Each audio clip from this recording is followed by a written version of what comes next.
La subestimó durante años y ella lo destruyó. Pagó el precio cuando ella despertó.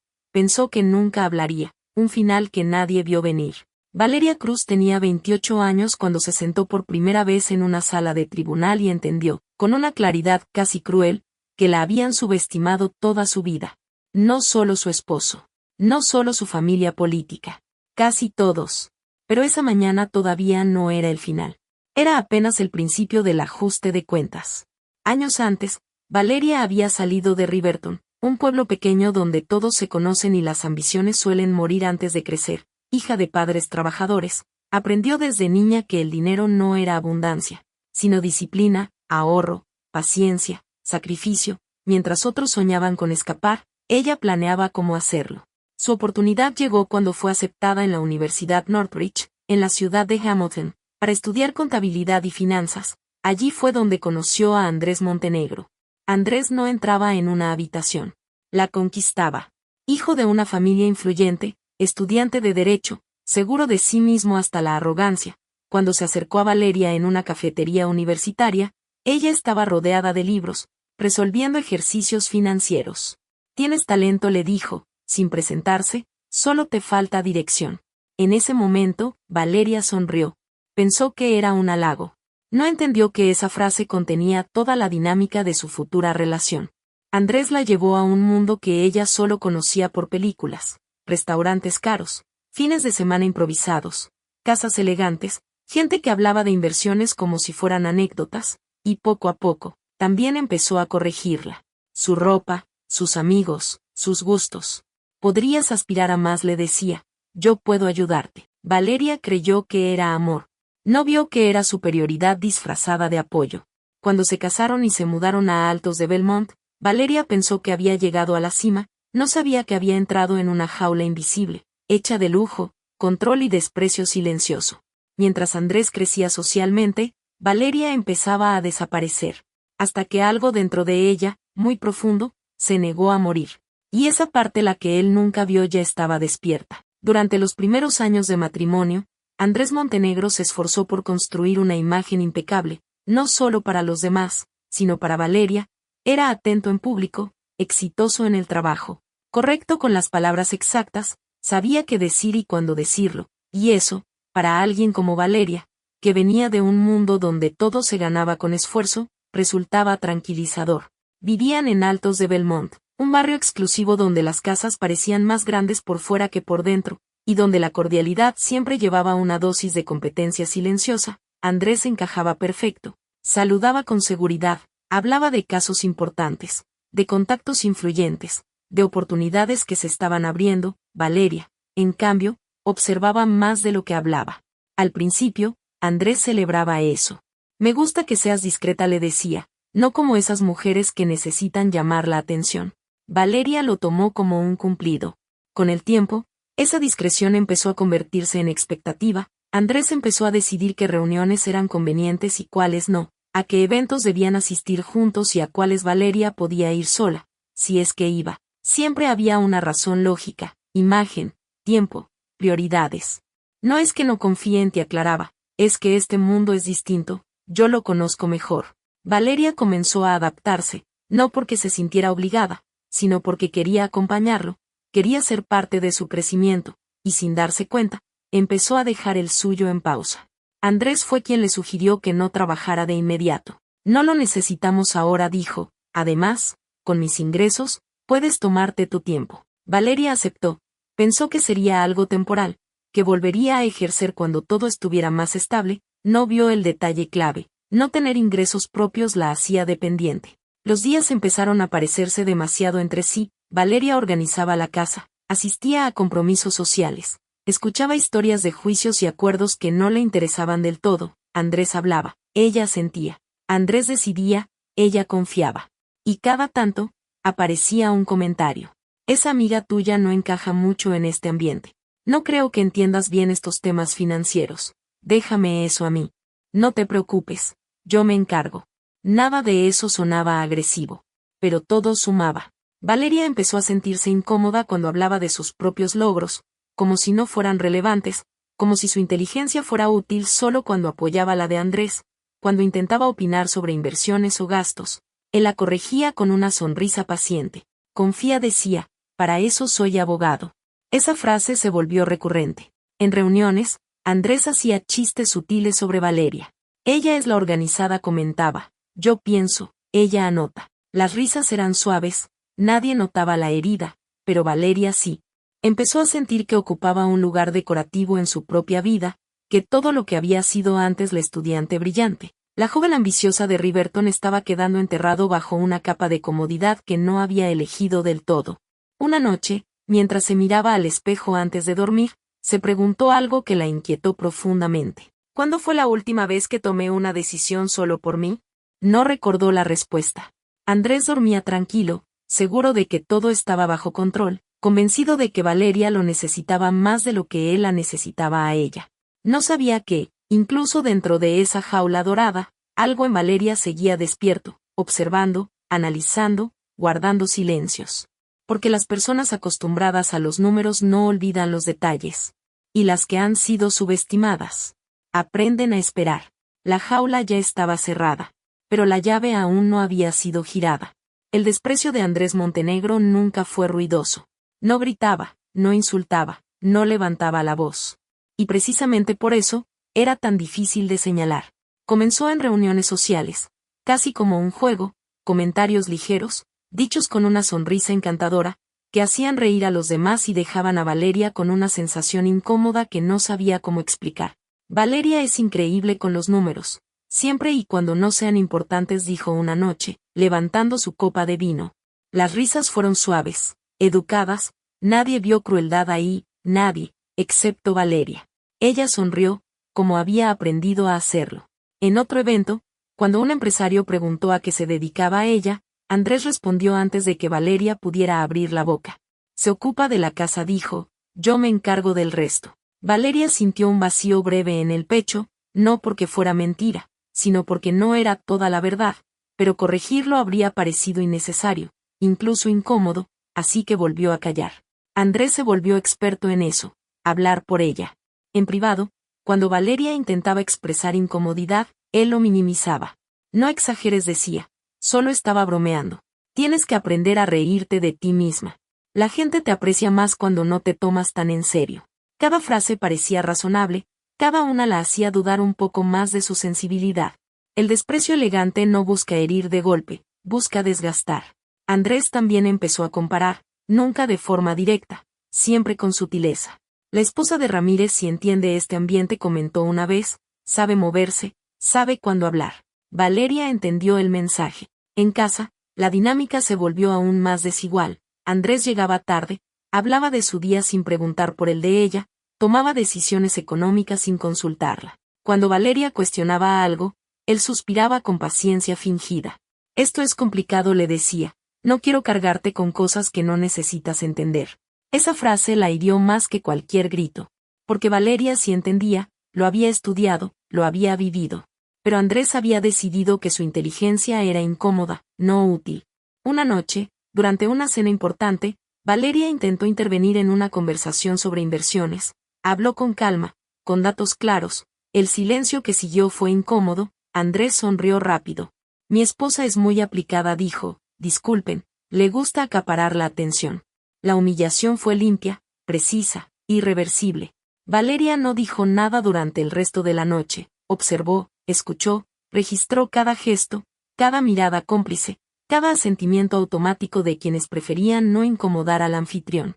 Ese fue el momento en que algo se rompió. No en Andrés, en ella. Valeria empezó a ver la estructura completa. Andrés no la quería pequeña por accidente, la quería pequeña porque así brillaba más él, porque así no había competencia, porque así podía decidir sin ser cuestionado. Esa noche, al volver a casa, Valeria no lloró, no discutió, no reclamó. Se sentó en la cama, abrió una libreta vieja y escribió una sola frase.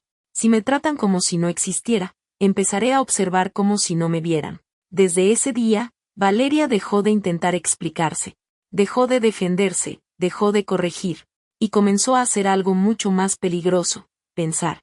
El desprecio elegante había cometido su error más grave. Había despertado a la mujer que creyó decorativa. Y cuando alguien subestima a quien sabe esperar, el final nunca llega de frente. Llega cuando ya es demasiado tarde. Desde afuera, nada parecía haber cambiado.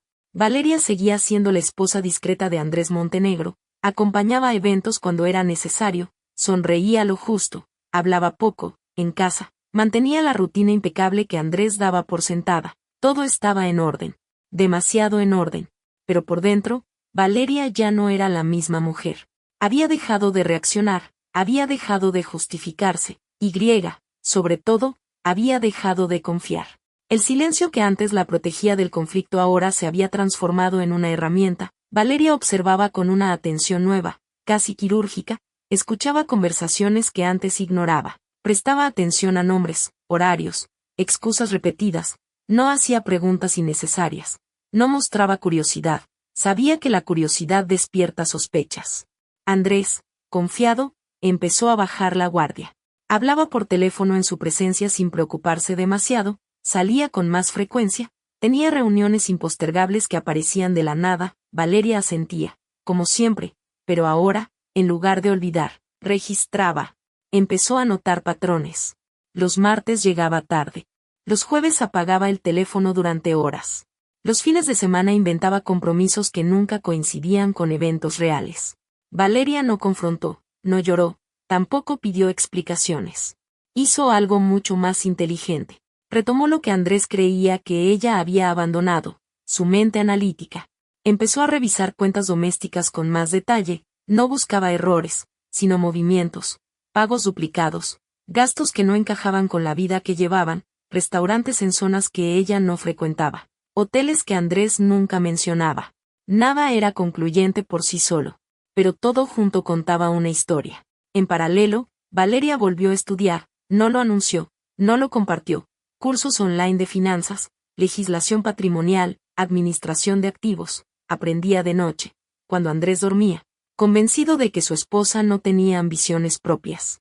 También empezó a reconstruir vínculos, viejos compañeros de la universidad, una profesora que siempre había confiado en ella, un exjefe que la respetaba por su precisión con los números, contactos que Andrés jamás había considerado relevantes. Su doble vida no era una aventura, era una preparación. Valeria entendió algo fundamental, no podía enfrentarse a Andrés desde la emoción. Él dominaba ese terreno, la culpa, el sarcasmo, la superioridad moral, ahí siempre perdería. Pero en el terreno de los hechos, ahí la ventaja era suya. Una noche, Andrés hizo un comentario que confirmó todas sus sospechas. Estoy cerrando un negocio importante, dijo, si sale bien, vamos a vivir mucho mejor. Valeria lo miró con calma. ¿Y yo qué tengo que hacer? Andrés sonrió, confiar. Esa palabra, que antes la tranquilizaba, ahora sonó como una advertencia. Esa misma noche, Valeria abrió una carpeta nueva en su computadora, la nombró con algo banal, irrelevante. Dentro, empezó a guardar copias de todo lo que encontraba, estados de cuenta, correos reenviados, capturas de movimientos sospechosos. No buscaba venganza, buscaba control de su propio destino. Mientras Andrés seguía creyendo que Valeria era solo una sombra elegante a su lado, ella estaba reconstruyéndose en silencio, preparando opciones, creando salidas. Porque cuando una mujer deja de suplicar respeto y empieza a planificar su libertad, el final ya no depende del agresor. Depende del momento exacto en que la verdad decide mostrarse. Y ese momento estaba más cerca de lo que Andrés imaginaba. La traición-confirmación no llegó como un golpe repentino.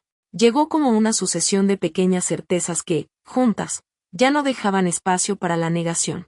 Valeria llevaba semanas observando, anotando, cruzando datos en silencio, no buscaba pruebas por impulso, sino por necesidad. Había aprendido que enfrentar una sospecha sin estar preparada era entregarse a la manipulación de Andrés, y eso ya no estaba dispuesta a hacerlo. Una noche, mientras Andrés dormía profundamente, el teléfono vibró sobre la mesa de noche, no fue insistente, no fue urgente, fue un solo mensaje, breve, pero Valeria lo vio. No tomó el teléfono de inmediato, respiró, esperó. Cuando finalmente lo tomó, no sintió culpa, sintió una calma extraña, como si su cuerpo ya supiera lo que iba a encontrar. El mensaje no decía nada explícito, no hacía falta. ¿Mañana a la misma hora? No puedo dejar de pensar en lo bien que lo pasamos anoche. Valeria no leyó más, no necesitó hacerlo. Dejó el teléfono exactamente donde estaba, volvió a acostarse, cerró los ojos. El corazón le latía con fuerza, pero su mente estaba clara, ya no había interpretaciones posibles, ya no había excusas que salvar. A la mañana siguiente, Andrés se comportó como siempre, café rápido, beso en la mejilla, agenda apretada. Hoy llego tarde, dijo, cena sin mí. Valeria asintió. Esa noche, decidió seguirlo. No fue impulsivo, lo había pensado durante días, tomó su auto, mantuvo distancia, lo vio salir del estacionamiento del estudio jurídico y dirigirse hacia una zona de la ciudad que no tenía nada que ver con su trabajo. Ciudad de Hamilton se extendía brillante y ajena a su drama. Andrés estacionó frente a un restaurante discreto, no lujoso, íntimo. Valeria esperó desde la esquina. Lo vio entrar, minutos después, la vio a ella. Lucía Ramírez. Más joven, segura, familiar con el lugar, se saludaron con un gesto que no dejaba dudas, no hubo nervios, no hubo discreción excesiva, era una rutina. Valeria sintió un nudo en el estómago, pero no lloró, no gritó, no se movió. Los observó sentarse juntos, reír, tocarse las manos con naturalidad, compartir un mundo del que ella había sido excluida sin saberlo. En ese instante, algo terminó de romperse. No fue el matrimonio. Fue la imagen que Valeria tenía de sí misma dentro de él. Volvió a casa antes que Andrés, se sentó en la sala, a oscuras. Pensó en todas las veces que había dudado de su intuición, en cada ocasión en la que Andrés había convertido su incomodidad en exageración, en cómo la había hecho sentir insuficiente mientras construía una vida paralela. Cuando Andrés llegó, actuó con normalidad. ¿Todo bien?, preguntó. Sí, respondió Valeria, todo bien. Andrés no notó nada, nunca lo hacía cuando creía tener el control. Esa noche, Valeria abrió la carpeta que había creado semanas atrás, añadió una nueva entrada, fecha, lugar, hora, descripción precisa, no emociones, hechos. La traición ya no era una sospecha, era una realidad documentada. Y con esa certeza, Valeria entendió algo crucial: Andrés no solo la había engañado, la había utilizado, despreciado y subestimado. Creyó que ella jamás tendría el valor ni la inteligencia para descubrirlo y actuar. Ese fue su mayor error, porque cuando la traición se confirma, ya no duele de la misma manera. Duele una vez, y luego se convierte en determinación. Valeria ya no quería respuestas. Quería salir con dignidad. Y Andrés aún no sabía que el juego había cambiado por completo. Andrés Montenegro no sospechaba que Valeria ya lo sabía todo, pero sí percibía algo. Una incomodidad nueva. Un silencio distinto. Valeria ya no preguntaba, ya no reaccionaba a sus llegadas tarde, ya no buscaba explicaciones ni aprobación, y para alguien como Andrés, acostumbrado a medir su poder a través de la respuesta emocional del otro, esa ausencia de reacción era inquietante. Estás rara, le dijo una noche, sirviéndose un vaso de whisky, antes no eras así. Valeria levantó la vista apenas. Antes confiaba, respondió. La frase quedó flotando en el aire como una advertencia. Andrés la ignoró, sonrió con suficiencia, pensó que aún tenía margen para corregir cualquier desviación, lo había hecho antes, siempre funcionaba. Durante los días siguientes, Andrés empezó a presionar, no con violencia, sino con insinuaciones calculadas, comentarios que parecían casuales, pero que llevaban un mensaje claro: él seguía teniendo el control. Hoy me crucé con gente del colegio donde trabajabas antes, dijo una tarde, es increíble cómo la gente habla sin saber nada. Valeria sintió el golpe interno, pero no lo mostró. Ah, sí, respondió con calma. Andrés observó su reacción, no encontró miedo, solo atención, eso lo irritó. Entonces decidió subir la apuesta. Una noche, mientras cenaban en silencio, Andrés dejó caer la frase como quien no quiere decirla del todo. Hay historias que conviene mantener bien guardadas, dijo, especialmente cuando podrían ser malinterpretadas. Valeria apoyó los cubiertos. ¿Estás hablando de algo en particular?, preguntó. Andrés sonrió, una sonrisa fría. Tú sabes a qué me refiero. Ese fue el momento exacto en que Valeria entendió que ya no estaba frente a un esposo infiel, sino frente a un hombre dispuesto a usar su pasado como arma. Andrés no pedía perdón, no negociaba, amenazaba. Pero cometió un error fatal. Creyó que el miedo seguía siendo su terreno. Valeria no respondió con llanto ni con súplica, respondió con algo que Andrés no esperaba: preparación. Al día siguiente, Valeria se reunió con Marina Salvatierra, una abogada recomendada por un antiguo contacto universitario. No llevó drama, llevó documentos, estados de cuenta, registros de movimientos financieros, anotaciones detalladas de fechas y comportamientos. Marina escuchó en silencio. Tu esposo cree que puede intimidarte, dijo finalmente. Eso solo pasa cuando alguien no se da cuenta de que ya perdió la ventaja. Valeria asintió. Quiero salir de esto sin destruirme, dijo, y sin que él pueda destruirme a mí. Marina fue clara. Entonces no reacciones, deja que se equivoque solo. Y Andrés se equivocó. Confiado, empezó a ser más explícito, hablaba de todo lo que él había construido, de lo mucho que Valeria le debía, de lo ingrata que sería si lo abandonaba ahora. No te conviene hacerme quedar mal, le dijo una noche. Yo tengo contactos, tú solo tienes tu versión. Valeria lo miró con una calma que lo descolocó. No subestimes mi versión, respondió, nunca lo hiciste bien. Andrés no entendió la advertencia, pensó que era una reacción emocional tardía, no vio que Valeria ya no hablaba desde el dolor, sino desde la certeza. Esa noche, Andrés llamó a Lucía, creyó que podía seguir manejando dos vidas al mismo tiempo, creyó que Valeria estaba paralizada por el miedo. No sabía que cada amenaza, cada insinuación, cada frase intimidante estaba siendo registrada. Su error no fue engañar. Su error fue amenazar a alguien que ya no tenía nada que perder. Porque cuando el manipulador siente que pierde control, suele cometer imprudencias. Y esas imprudencias dejan huellas. Andrés acababa de dejar la más clara de todas. Y Valeria, por primera vez desde que entró en esa jaula dorada, ya no se sentía atrapada. Se sentía lista. Andrés Montenegro llegó al juicio convencido de que todo estaba bajo control. Vestía su mejor traje, caminaba con seguridad, saludaba a conocidos con una sonrisa medida, de esas que transmiten poder y tranquilidad. Para él, aquello no era un juicio, era un trámite, un escenario donde demostrar, una vez más, que sabía manejar situaciones incómodas mejor que nadie. Valeria llegó después. No vestía de negro ni buscaba provocar lástima, llevaba ropa sobria, clara, elegante sin exceso, caminaba despacio, con la espalda recta, no evitaba miradas, no las buscaba tampoco. Su calma era distinta a la de Andrés, no era arrogante, era determinada. Cuando entraron a la sala, Andrés la miró apenas, le dedicó una sonrisa breve, casi condescendiente. Para él, Valeria seguía siendo la mujer silenciosa que había aprendido a corregir, a minimizar, a intimidar cuando era necesario. No sabía que esa mujer ya no existía. El abogado de Andrés inició la estrategia con precisión, desacreditar sin atacar, presentar a Valeria como emocionalmente inestable, influenciada por celos, exageraciones y resentimiento. Hablaron de crisis de pareja, de malos entendidos, de interpretaciones erróneas. Mi cliente siempre actuó con transparencia, dijo el abogado, ha sido víctima de una reacción desproporcionada. Andrés asentía con gesto serio. Valeria escuchaba sin interrumpir, tomaba notas, observaba. Cuando llegó el turno de su defensa, Marina Salvatierra se levantó con calma, no levantó la voz, no dramatizó, comenzó por algo simple, hechos, fechas, movimientos financieros, gastos ocultos, transferencias que no coincidían con la versión de Andrés. El ambiente cambió.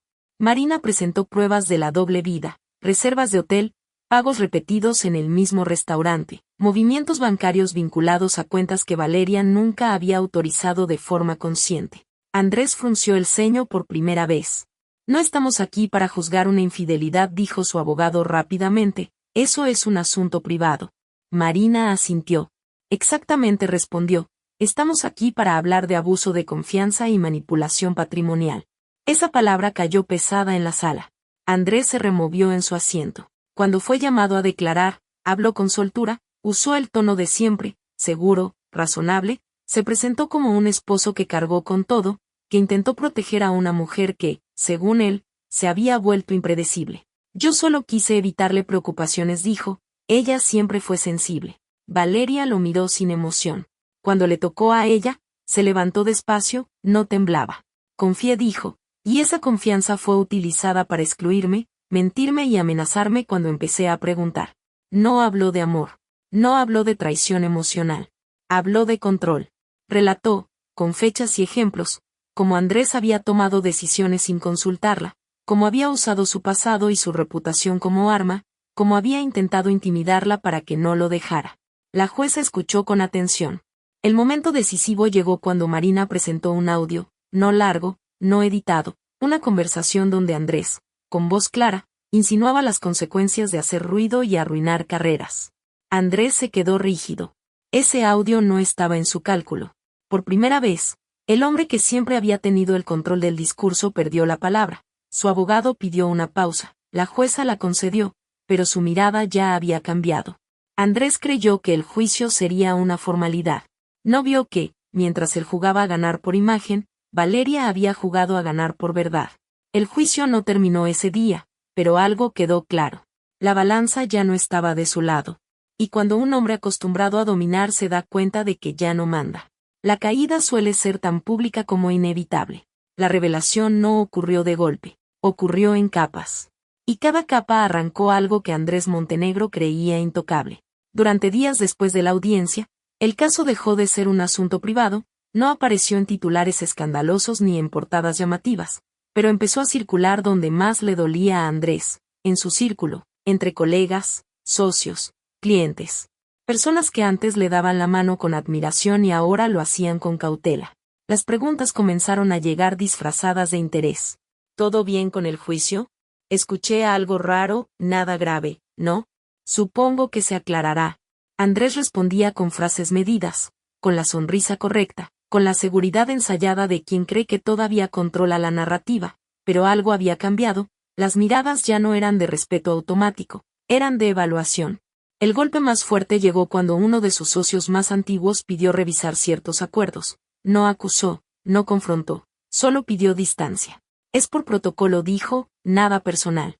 Andrés entendió el mensaje. La imagen que había construido durante años empezaba a resquebrajarse, y lo peor no era la duda ajena, era la certeza interna de que no podía arreglarlo hablando. Mientras tanto, Valeria observaba desde lejos. No dio entrevistas, no explicó su versión en redes, no buscó validación.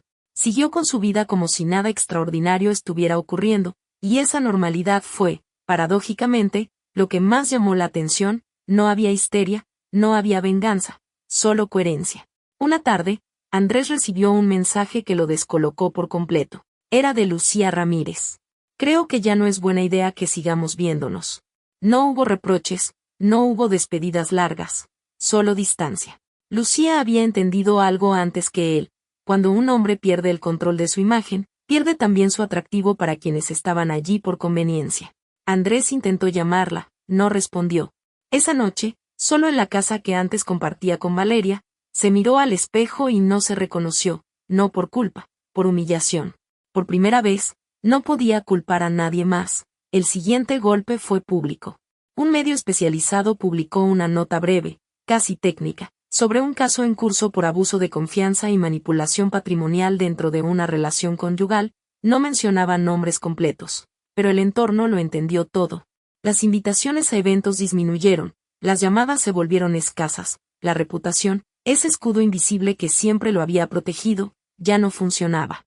Andrés empezó a hablar mal de Valeria, en privado, a medias, insinuando que ella había exagerado, que estaba resentida, que había sido influenciada por terceros. Pero el problema era que nadie le pedía explicaciones. El silencio ajeno era más contundente que cualquier acusación.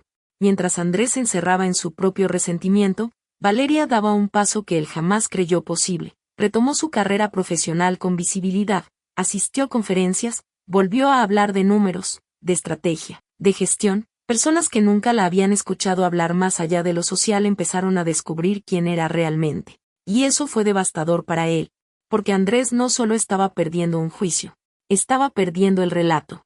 Había pasado años haciéndola pequeña para sentirse grande, y ahora, al verla avanzar sin ruido, sin ataques, sin mirar atrás, entendió algo que nunca había considerado. Valeria no lo necesitaba para existir. La revelación que destruyó su ego no fue una sentencia judicial. Fue darse cuenta de que la mujer que había subestimado había sobrevivido a él. Y cuando alguien sobrevive sin rencor, sin escándalo y sin miedo, el ego del otro no se recupera jamás. Solo quedaba un acto. El final que nadie esperaba. El cierre donde no hay aplausos. Pero sí justicia verdadera. El final no llegó con un golpe seco. Llegó como llegan las verdades que ya no necesitan gritar.